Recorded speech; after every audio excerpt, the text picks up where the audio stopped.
निर्विशेषशून्यवादि पाश्चात्यदेशतारिणे नमो महावदन्याय कृष्णप्रेमपरायते कृष्णाय कृष्णचैतन्यनामने गौरकृष्णे नमः।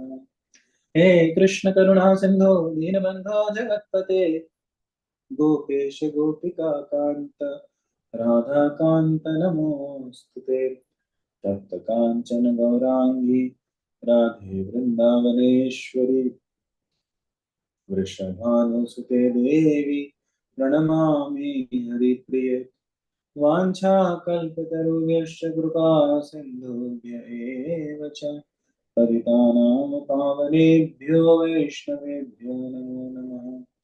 जय श्री कृष्ण चैतन्य प्रभु नित्यानंद श्री अद्वैत गदाधर श्रीवासादि गौर भक्तवृंद हरे Krishna Krishna Krishna Hare Hare Hare Ram Hare Hare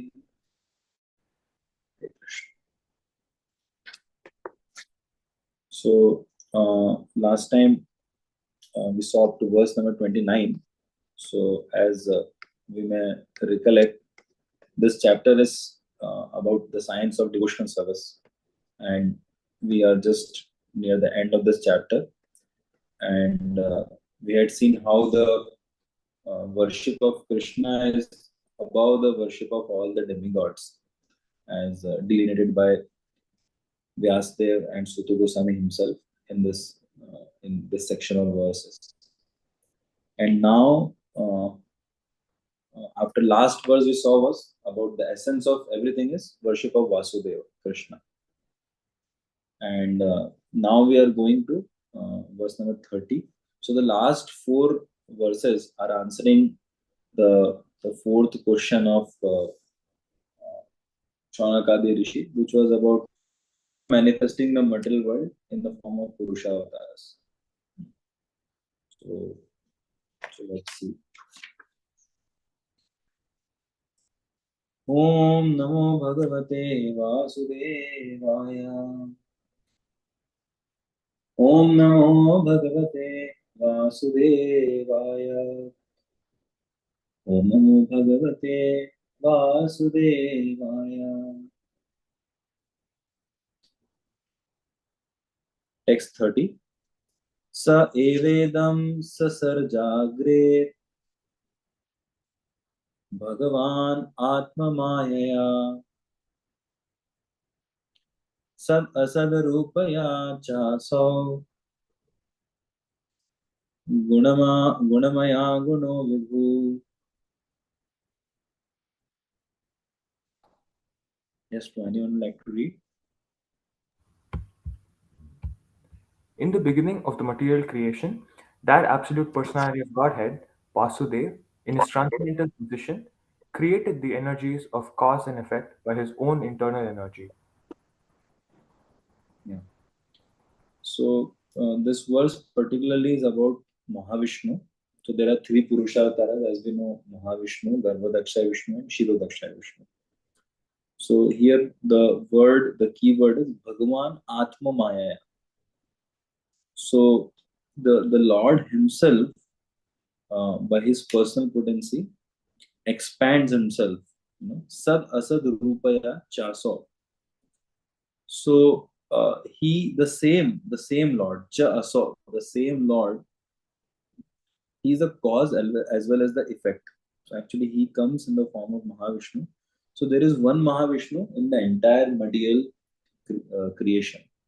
So consisting of the unlimited number of universes, Mahavishnu is one of them. And from Mahavishnu comes each of the material universes from the pores of his body.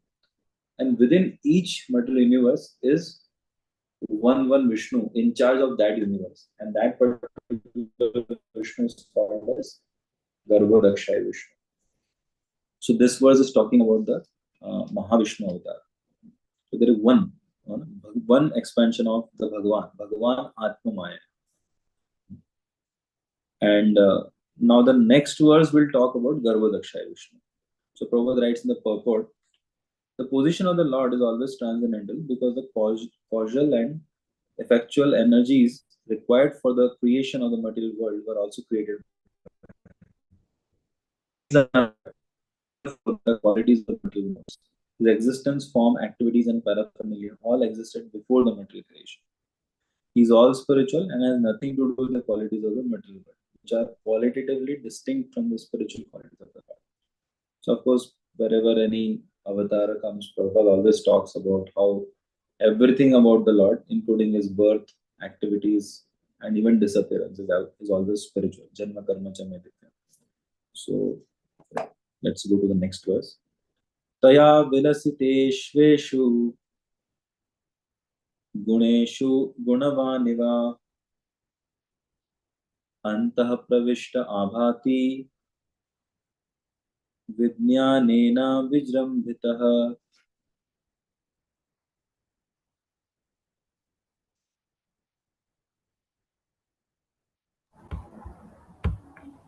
After creating the material substance, the Lord Vasudeva expands himself and enters into it. And although he is within the material modes of nature and appears to be one of the created beings, he is always fully enlightened in his transcendental position. So this is talking about, like, see, just he says the Lord Vasudeva expands himself and enters into it. Just enters into it. How is he entering?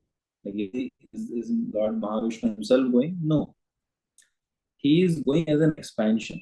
Okay, like it says the Lord expands himself. That means in each of the universe he's entering. And although he's within the material modes of nature and appears to be one of the created beings, he's always fully enlightened. Which means even though he enters the material universe, but he's not like a Jiva Tattva. He's himself, he of course always remains the Vishnu Tattva. So then the next verse also will read, text 32. Yatha hi avahito vanir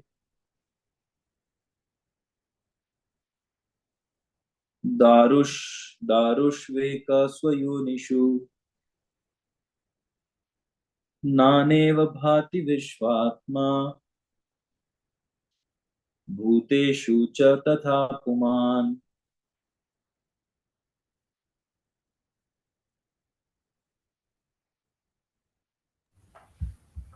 The Lord, a super soul, pervades all things, just as fire uh, permeates wood, and so he appears to be uh, of many varieties, though he is the absolute one without a second.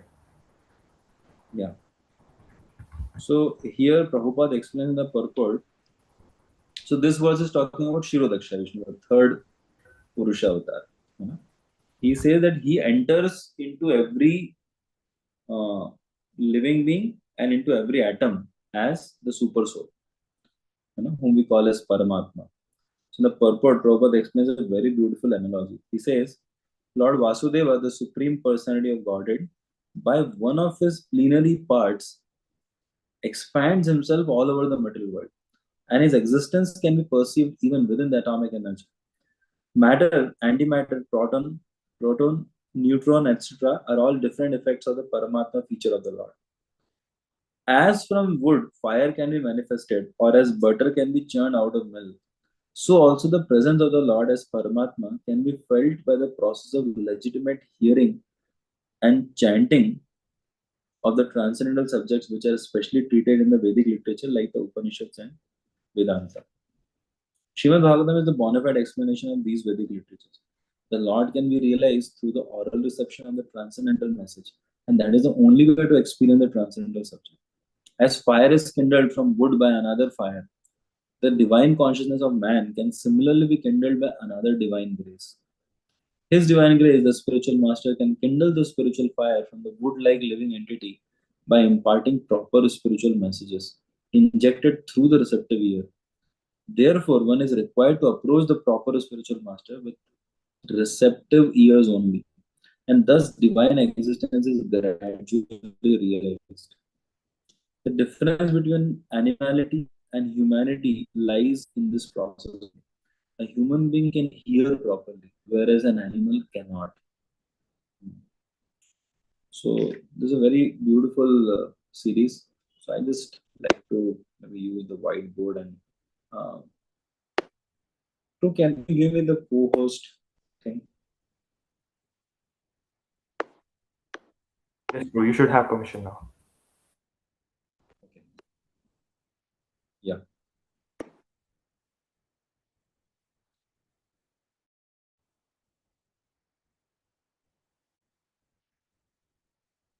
So see, if I say still not working.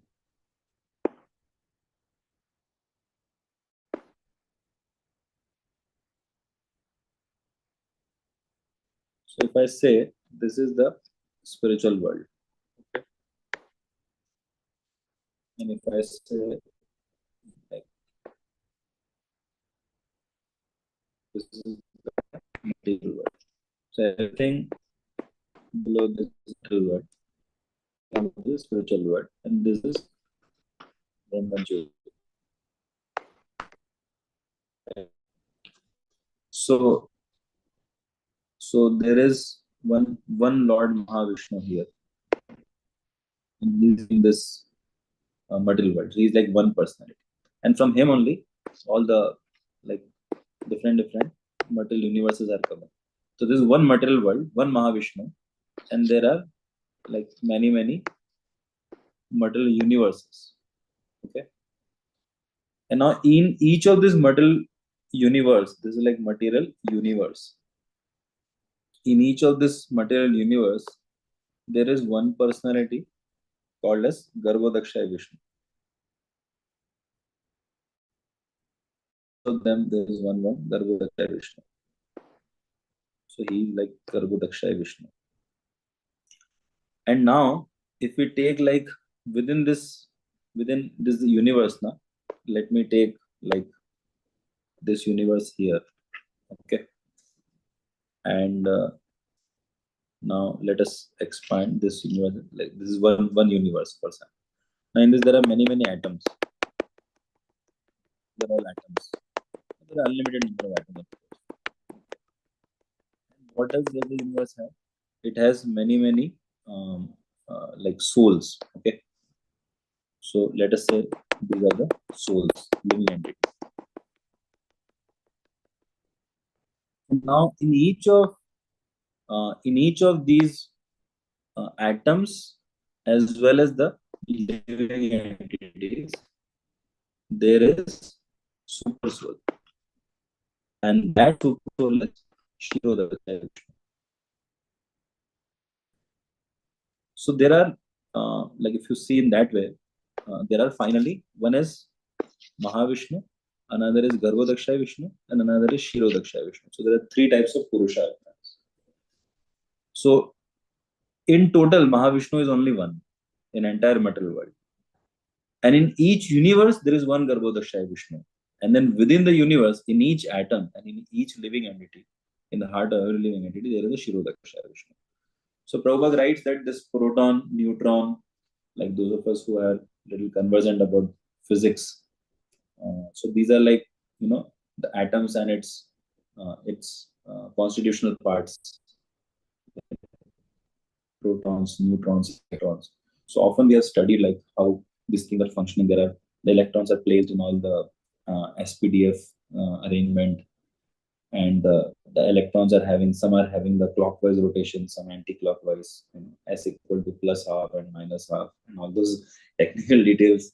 But actually, nobody has ever thought that how at such a micro level, such a not micro, such an atomic level, how is such a beautiful organized arrangement possible? That to defined by certain laws which are given in the atomic table. So that is because there is Paramatma. Otherwise, from where is the source of energy?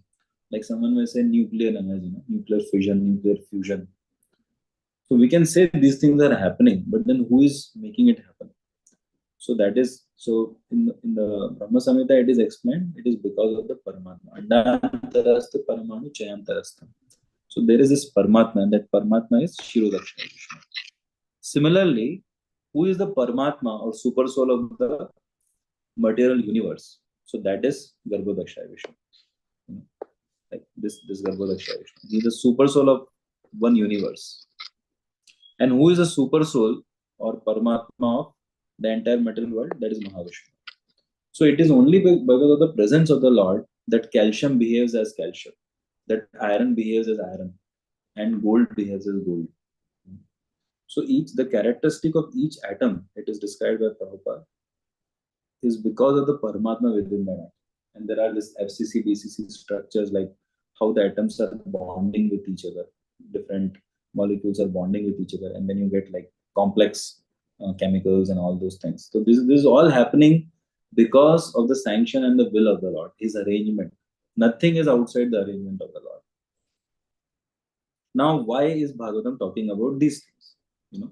So there is a chapter which is Srimad Bhagavatam, third canto, 11th chapter. If you study this chapter, that Prabhupada has given, I think the title Prabhupada has given is time, just time, something like that. Like so, this chapter talks about two dimensions. It talks about the universe in terms of time and in terms of space or distance. Like it has all maths, okay, this chapter. So why it talks about this? So if you read this chapter, it will have a lot of like calculations and units given. Like then you keep calculating. Now it takes you like one step back. Okay, in front of you here is the time. Then there is a relative time.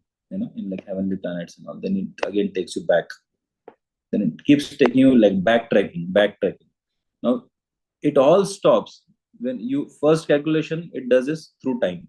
Second calculation it does is through distance. So it'll take you like backtrack, and then both of them will bring you to this Mahavishnu. Both of them will bring you to Mahavishnu. So the person himself realizes that actually everything is originating from Mahavishnu only.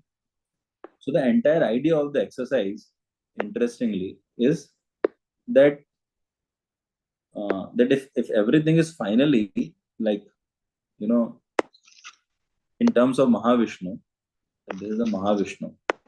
So then ultimately I should study about Mahavishnu. How great is the Lord? Just by he just taking one breath. Okay. And in his one breath, like one Brahma is taking birth, and there is like one entire universe comes out, then one entire universe gets destroyed. So one really wonders like how great is the Lord, because he's the origin of everything. There is nothing beyond him. And in his one breath, so much is happening in each universe.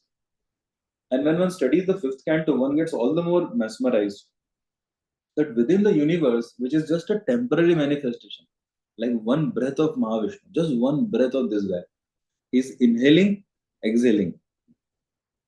While he's exhaling, he's bringing out the universe, manifesting the universe.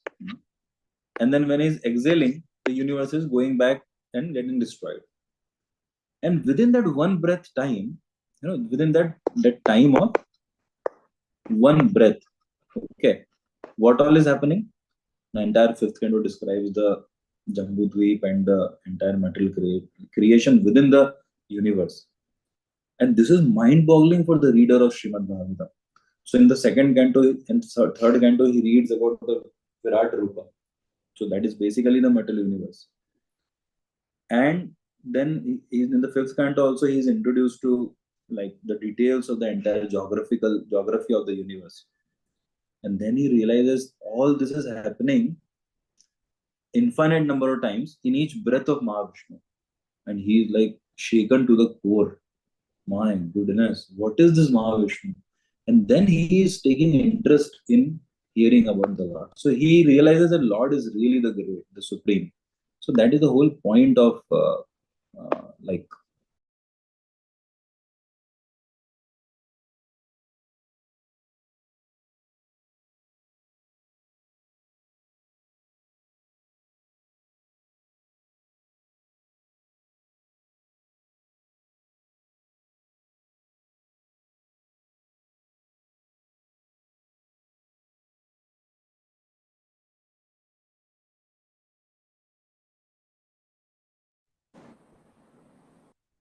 No, Hare Krishna. Sorry, boy. I don't know how it got cut.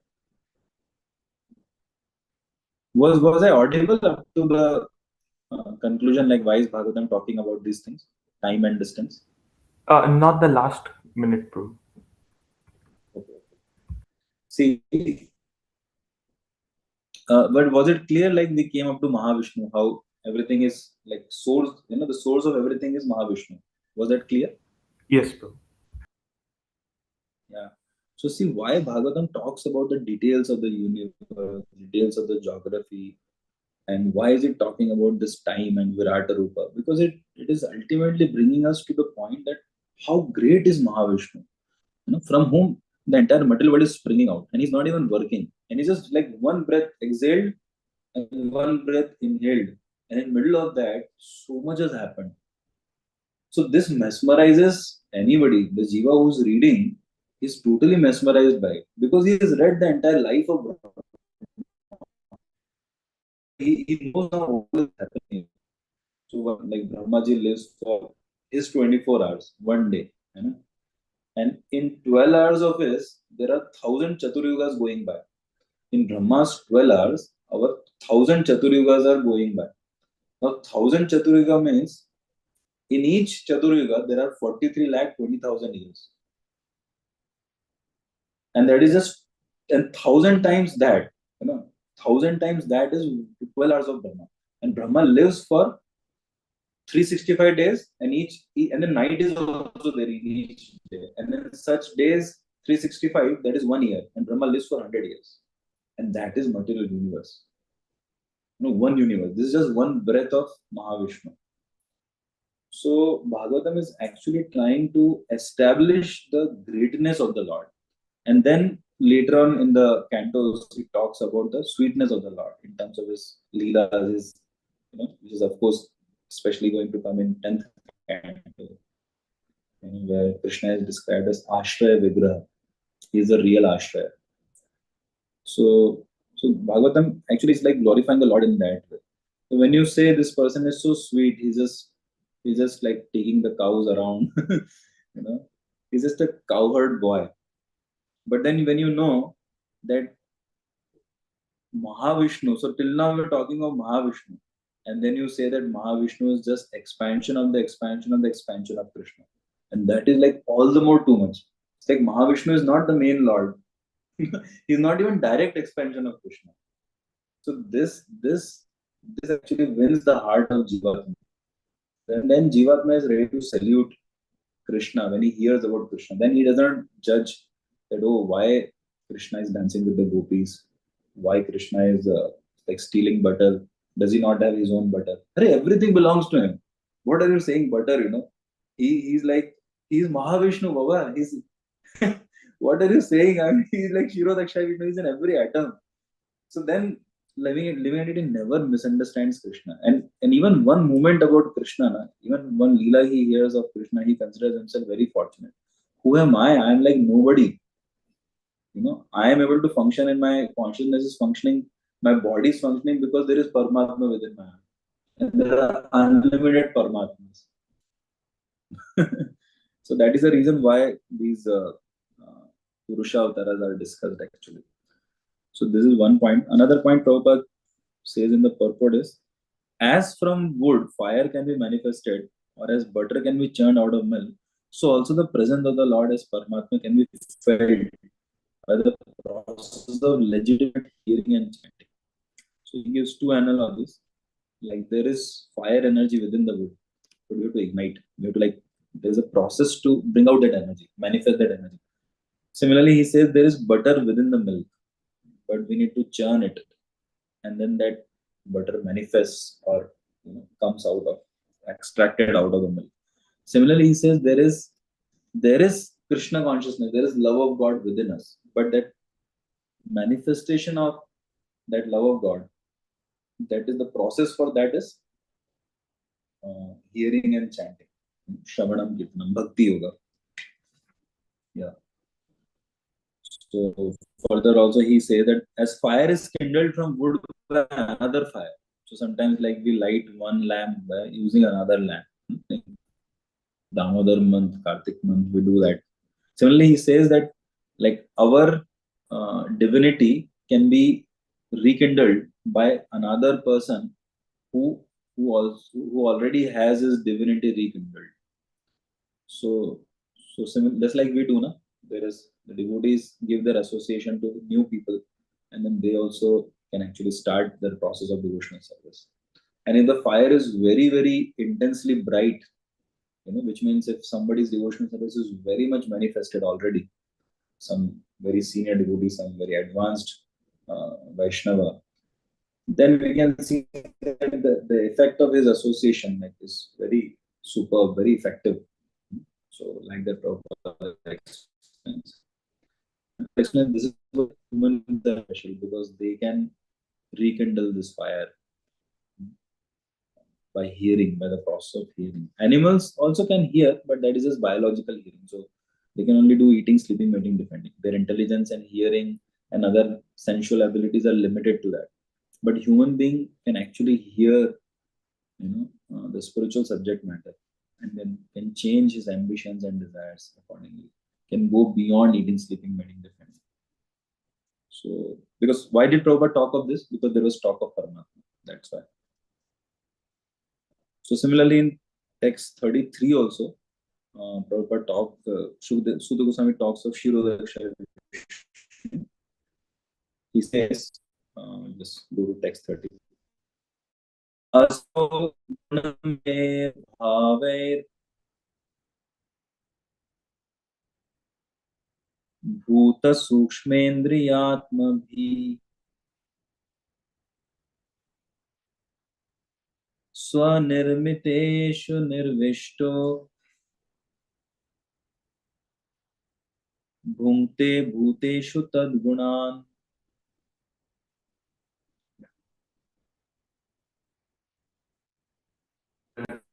Bodies of the created beings who are influenced by the modes of material nature and causes them to enjoy the effects of these modes by the subtle mind.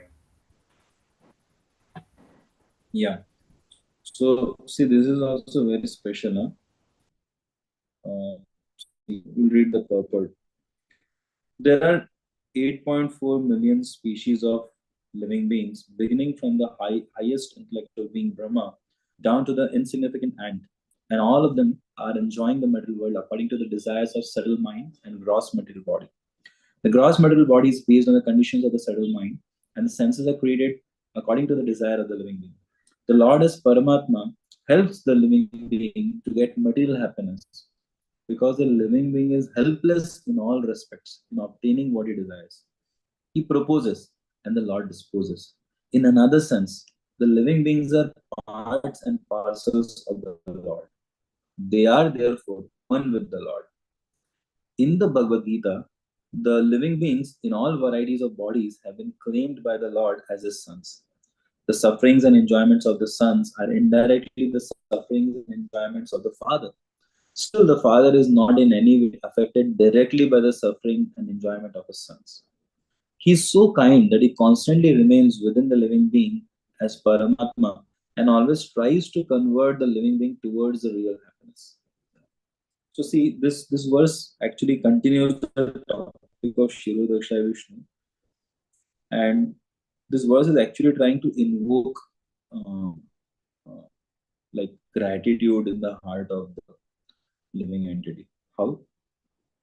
It says how that we are helpless without, even in our material life, helpless without the Paramatma. See, in the middle of the purport, he says, the Lord as Paramatma helps the living being to get material happiness. Because the living being is helpless in all respects in obtaining what it desires. So, like every morning we get up, Paramatma actually reminds us who we are. I mean, who we think we are.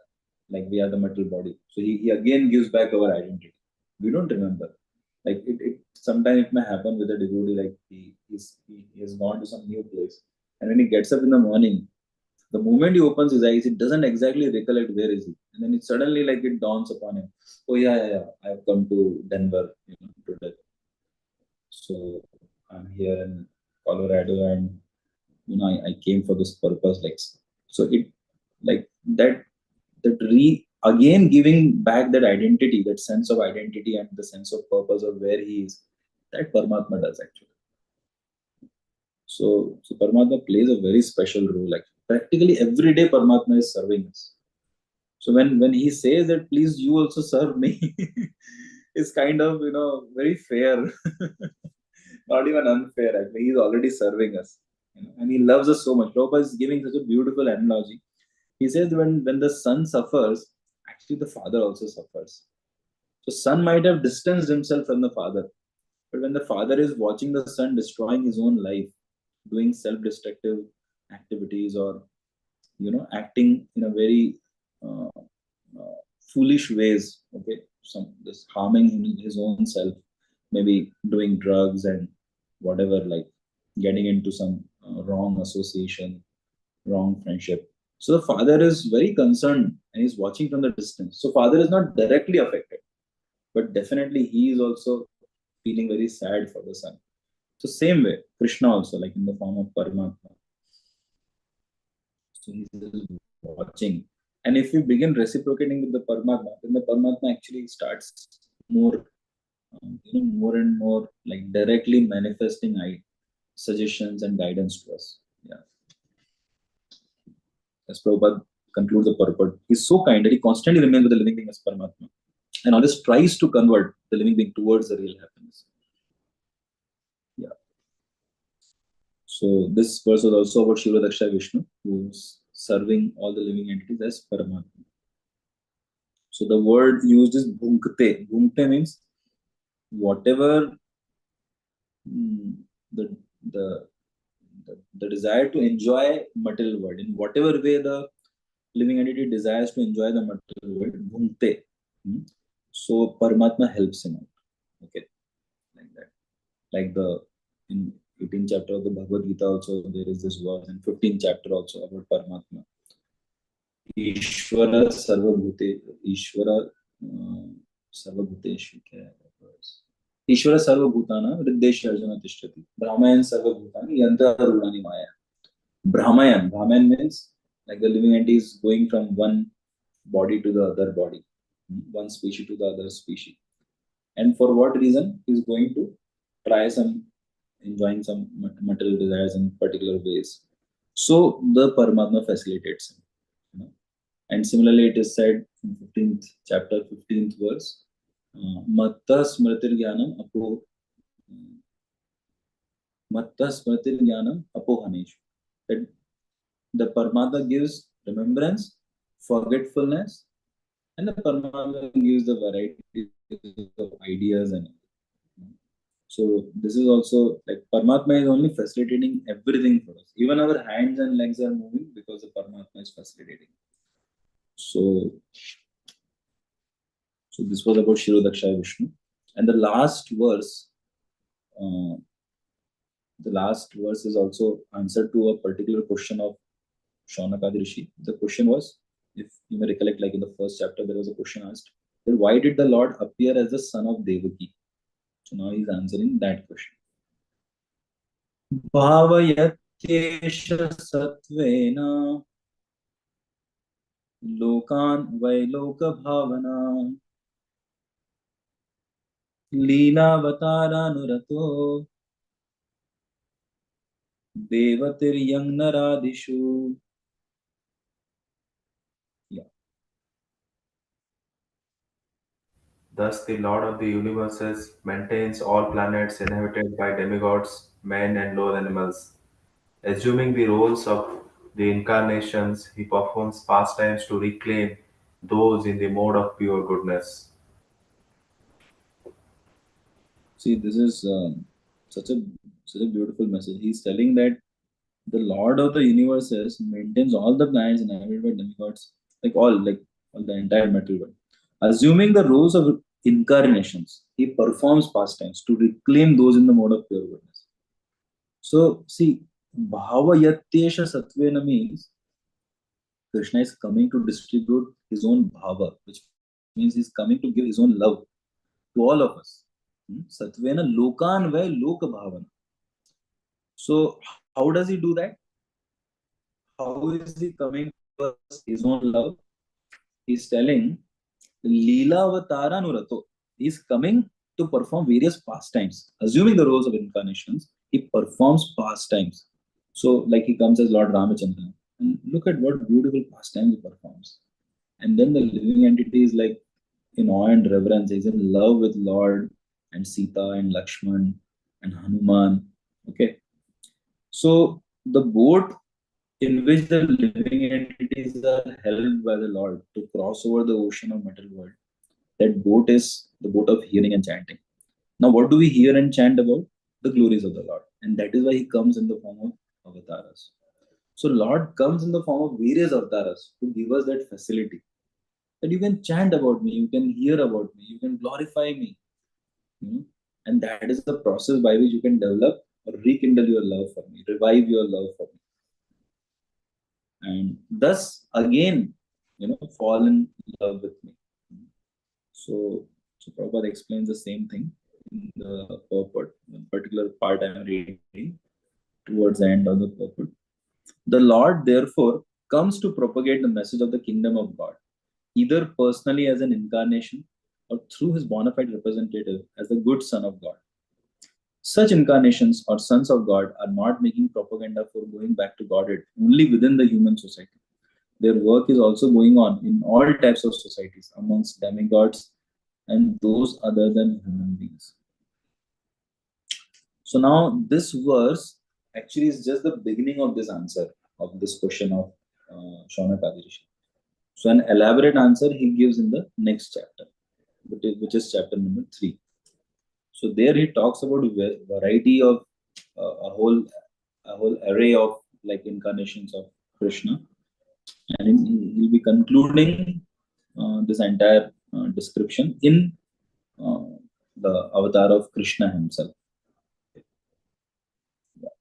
So that will be verse number 28. And this chapter, although appears to be a very simple chapter, which it is a very sweet chapter. This talks about one avatar after other. But it consists of the most important verse of Srimad Bhagavatam. So Srila Jiva Goswami has explained that if you rank all the 18,000 verses of Bhagavatam, like in terms of their importance, then the emperor verse of Srimad Bhagavatam is 1.3.28. So that is like number one verse, like the verse with the crown, or like the player of the tournament, the Wimbledon champion verse. That is verse number 28th of this chapter of entire 12 cantos. It is the like if you were to reduce Bhagavatam to one verse, this will be the verse. And what is that verse? Once we'll directly read that, and then we'll go through. So let's go to verse number 28. That is the title of this chapter also. Krishna is the source of all incarnations.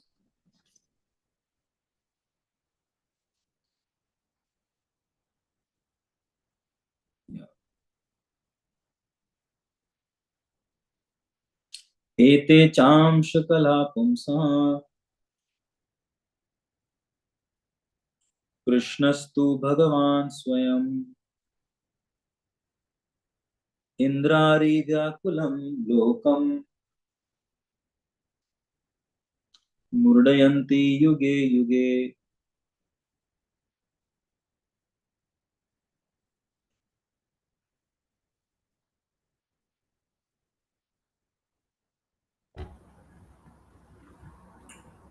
All of the above mentioned incarnations are either plenary portions or portions of the plenary portions of the Lord.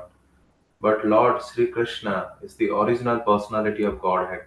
All of them appear on planets whenever there is a disturbance created by the atheist. The Lord incarnates to protect the theist. Yeah. So this verse very explicitly, very conclusively, very authoritatively, you know, like without any, not even a 1 degree of ambiguity is there. Clearly describes that Lord Shri Krishna is the original personality of Godhead. That said, there is no question of anybody claiming anything from anywhere. Like it's like totally crystal clear, I think. So nowhere in any scripture such a claim is made that all the incarnations are either plenary portions or portions of the plenary portion of the Lord. But the Lord Sri Krishna is the original personality of God. So here see, the word Godhead is used, which means he is Ishvara. Personality of Godhead, which means he is a person, he is a person. And original, Adi. So there is no one from whom Krishna is coming. So what about the other incarnation? They are portions or plenary portions of the plenary portions of Krishna. So there is this kind of clarity is nowhere actually about the supreme absolute truth. So why does Krishna come himself? Krishna comes to protect the devotees. That is the main thing. He reciprocates with devotees. And he also ends the disturbance created by the demons. That's it. So before this, he has given a list of some incarnations. Like obviously, because how many he'll give? Like he just gives an entire list like spontaneously, and then he says after a lot of them, he says, "Okay, how many will I tell you? Like there are unlimited, but I've told you few." Like that he says. So that is how this chapter goes. So, so the first verse in this chapter is again about Mahavishnu, and the second verse is again about Garbhodakshaya Vishnu. So we'll not read them because we just discussed elaborately about them. But like you may read if you want later on. And then he begins with the third, like fourth verse. Third and fourth is about Virata Rupa. Yeah, even the fifth verse is also actually. Yeah. So Virat Rupa is about like it's a material manifestation, but uh, he's the same Supreme Lord. And then from the sixth verse, he begins the description of various avatars. So we'll just read them quickly, some verses. I think we have like 10 minutes more. Yeah. Can we go to the sixth one too?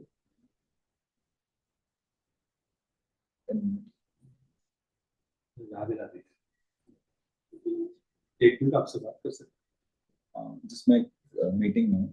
10 minutes. इसके साथ बोल सकते हैं जो कुछ हाँ sure.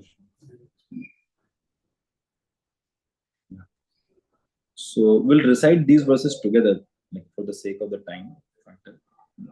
Sa eva prathamam deva kaumaram sargamashritah chachara dushcharam brahma brahmacharyam akhanditam. Would you like to read? Beginning of creation, there were the four unmarried sons of Brahma, the Kumaras, who, being situated in the vow of celibacy, underwent severe austerities for realization of the absolute truth. Yeah. So see, first of all, the word uses sa eva prathamam. So it's not like we find these incarnations as some chronological order, or in every universe they are going to like definitely these incarnations will be there. There's no such like when it comes to the Lord, there are no rules applying to him. He's not under some kind of obligation or some kind of niyama or like rule or some kind of subordination to act in certain way or to manifest in certain way. Nothing like this. So kindly don't take it as like it has to be like this, a chain of incarnation. No, nothing like this. It's just randomly. It's just picked up. Whatever incarnations come to his mind. He's just telling. Okay. So first he talks about the Chatush Kumaras. Sanak, Sanatan, Sanandana, and Sanat Kumar. So there is these Kumaras are actually Shaktivesh avatars. They were Jivas, but they were given some special energy of the Lord, and therefore they are known as avatars. Yeah. So there are millions of incarnations actually, and Suta Goswami describes just 22 of them. So that doesn't mean there are the incarnations limited to 22. Especially in the southern part of India, they always talk about Dashavatar, as if like there are 10 incarnations only. And they always say that Krishna is the incarnation of Vishnu. So this is not at all based on the Shastra. It's simply culturally it has spread in South India like that. That does not mean it is true. So, so here Suta Goswami in this chapter itself describes 22 avatars. Now, why 22? Nothing like that. It's like a person is talking, he's going on giving examples. So this one, that one. And then he says, okay, so like this is like this, there are many, like that he says. So there is no particular importance to that number, either 10 or 22. It is just that, someone was talking and then it just natural way just flew out, you know. So, yeah. So there is no chronological order, particularly. There is no obligation of the Lord that every incarnation should appear in each universe, in each kalpa. No, there's no special, there's nothing special about 22 or 10, nothing. The most important thing is Lord comes in varieties of avatars by his own sweet will to attract the hearts of the conditioned souls, to protect the devotees, and to annihilate the demons. And most importantly, Krishna is the source. He is the original Adi Purusha, hmm, behind all the avatars, including the super souls in our heart, including the Virat Rupa, including the Mahavishnu, Garbhodaksha Vishnu, and Shivadaksha Vishnu. So that is the most important focus of Bhagavatam. Okay, let's go to the next one. We'll just quickly go through the list.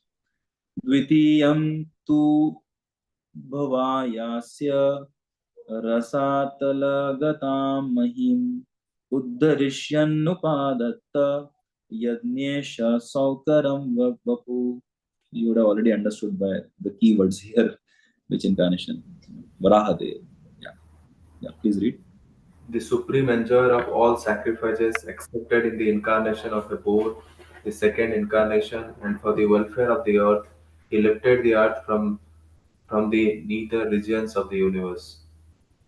Yeah, so like Varahadev actually, like Hiranyaksh, the elder brother of Hiranyakashipu, had plunged the earth into the Garbhodaka ocean, just this universe, particular universe. And then the Lord comes as Varahadev, the boar incarnation. Now, this is so interesting. No? The Lord comes in even in such species of life. Na? Like, what kind of species is choosing? Boar. Boar is like wild pig. I mean, he's not even pig, like a wild pig. It is described that the boar, they eat stool. But pig eats stool, right? Human excreta or any excreta. But the boar eats like excreta of pig also. Or even any like in the forest, like so dirty actually. But Lord has glorified even that species by coming as boar. And when Lord came as boar incarnation, even demigods were attracted to him. In the third canto, where it is described this entire episode, like 13 and 14 chapter, I believe. So it is said that demigods left apsaras. Demigods left the association of apsaras in their bedrooms, and they came out attracted by the beauty of Lord Boar. What does this mean? This means that the Lord may come in any form, but that form is divine, and so divine that even the highest attractions of the material universe do not stand anything in front of him. So in fact, a lot of detail is described in the third canto. Or rather, when the pig does like this, no? Pig or dog, like this, like the water, gets sprinkled, right? Like it's so dirty actually. So, so Varade also did that. But the water droplets which came from his divine body, they were the most fragrant things this universe has ever experienced. And that attracted all the senses of all the living entities. So interesting, isn't it?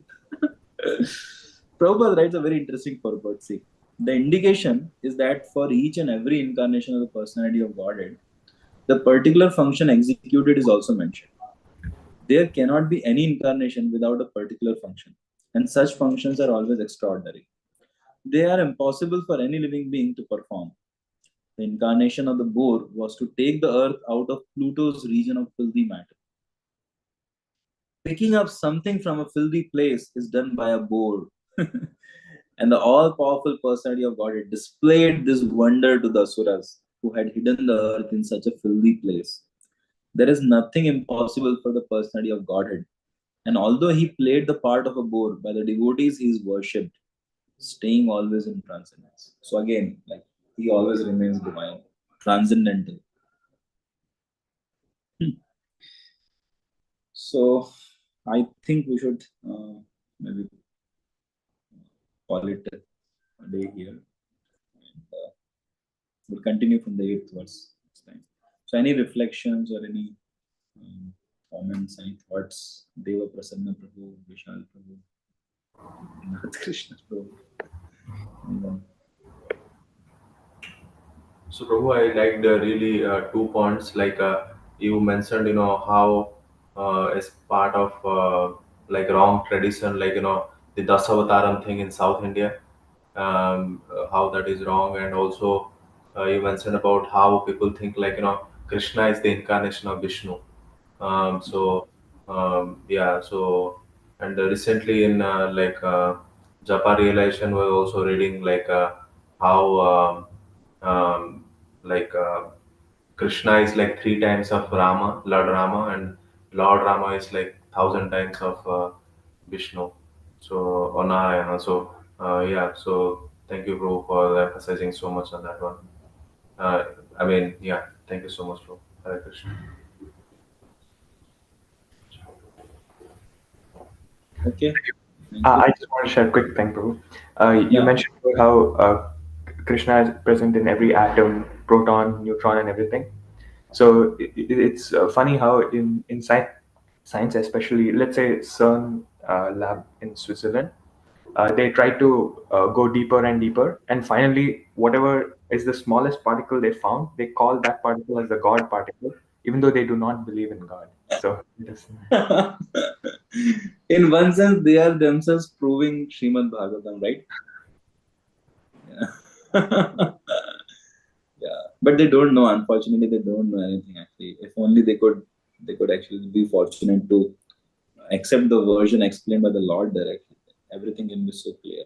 If actually all the intellectuals and even some intellectuals of the world, and even if some resources, which so much resources they have for research, if they can actually dedicate to researching on the version given by Srimad Bhagavatam of life and universe, my goodness, actually, what can happen really? Mm. So, but unfortunately, see, at least we feel fortunate that whatever we were, but we got this blessing of association of Srila Prabhupada and his books and his devotees actually. So otherwise, who knows where would we be? Thank you. Okay, bro. Thank you. And thank you, Satya Prabhu, Adinath Krishna Prabhu, and Naveed Prabhu. See you next time. Hare Krishna. Randrashri.